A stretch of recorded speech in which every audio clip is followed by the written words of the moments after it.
Ladies and gentlemen, hello.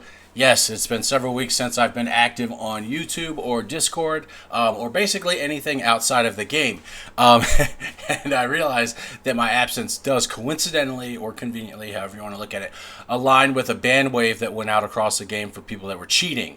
By injecting the paid currency into the game or buying it through a third party.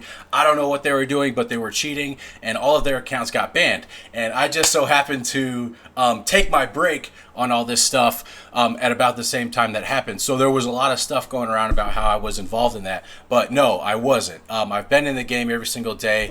I've been with lots of people in the Flan raid that was going on. It was just a pure coincidence.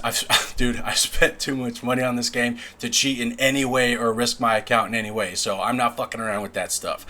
So never make that assumption.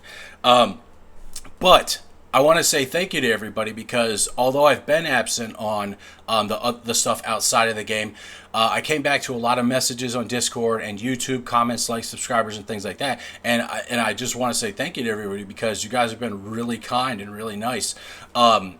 And to be honest, I'm just kind of throwing shit together here. I don't really know what I'm doing, but you guys have been really kind, so I do appreciate that. Thank you. The intent of this video is not only to say, hey, that I'm back, but also to answer a question that I got the most frequently in Discord and all that good stuff.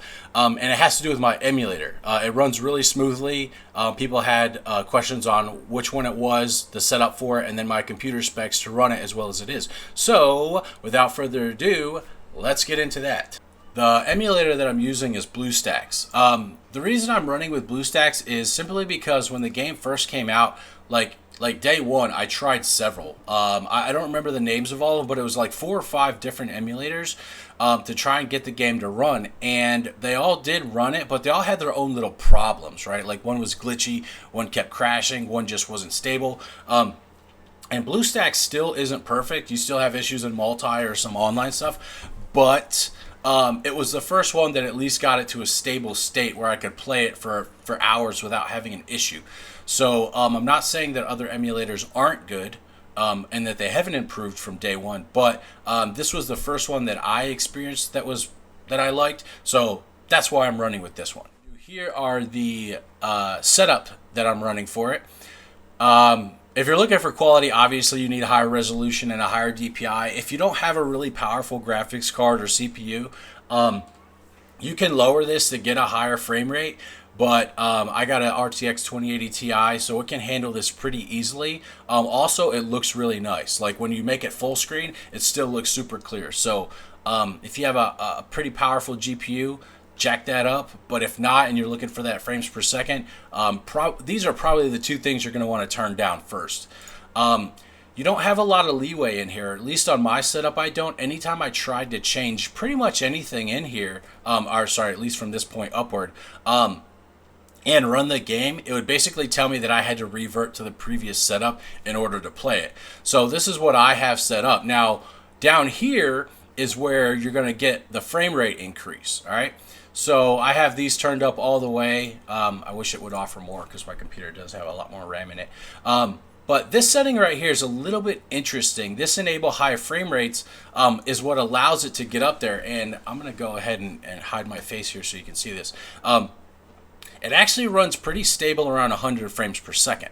As opposed to the 60 frames per second that you guys see. But that's only because my video outputs to 60 frames, even though I'm viewing it at 100. So keep that in mind. But you can see what I have it set up here for is 120. Now, I don't know where the stop is for this, and I'm not sure what the issue is. But for me, before I exit the game for the day or I shut down the emulator, I actually have to disable this and save it so that when I turn the emulator back on, it's on this setting. Then I have to, before I start playing, enable this and turn it all the way back up to 240. If I don't do that, if I just shut it down right now in its current state, and start to play the game without ever having changed this, it won't go past 30 frames per second. And for the life of me, I don't know why. I've tried everything, but for me, before I stop playing for the day, I have to disable this, leave it at 60, whatever, and then save it. And then when I bring the game back up turn this back on, jack it up to that, and I get these really high frames, this really high frame rate. That might just be an issue my computer's having, and I don't know why, but that's what I have to do to get it to the high frames. The rest of this stuff is just, a lot of it is user preference. One of the only things here is that depending on the profile that you have defined, that device needs to be able to support a higher frame rate. I've tried several other ones, and even if I go through the setup of, turning this off and then, resetting it and so on and so forth, I'm still not getting past 60 frames per second. So at least for me, again, the ROG 2 or the, I don't even know how to pronounce that, Xperia XZ is the two that allowed me to get to 100 frames per second. So that's the settings that I have in the game. Now, as far as my computer goes, you guys can pause and take a look at this stuff. But there's the CPU that I have, the RAM that I have inside of it. And as far as the GPU, under display here, you can see that it's the RTX 2080 Ti. So it's a pretty powerful setup. And even my monitor is one of the ROG monitors. It's got that curved screen on it, and it supports 110 frames per second. So it's a pretty powerful setup. But you don't need all of that to run this game on a computer at decent frames and quality. That's just what I have. So to answer the question about my emulator, there's everything you need. If you have any other questions outside of what I've explained here, please feel free to answer. Now, I am going to go work on some more content for you guys.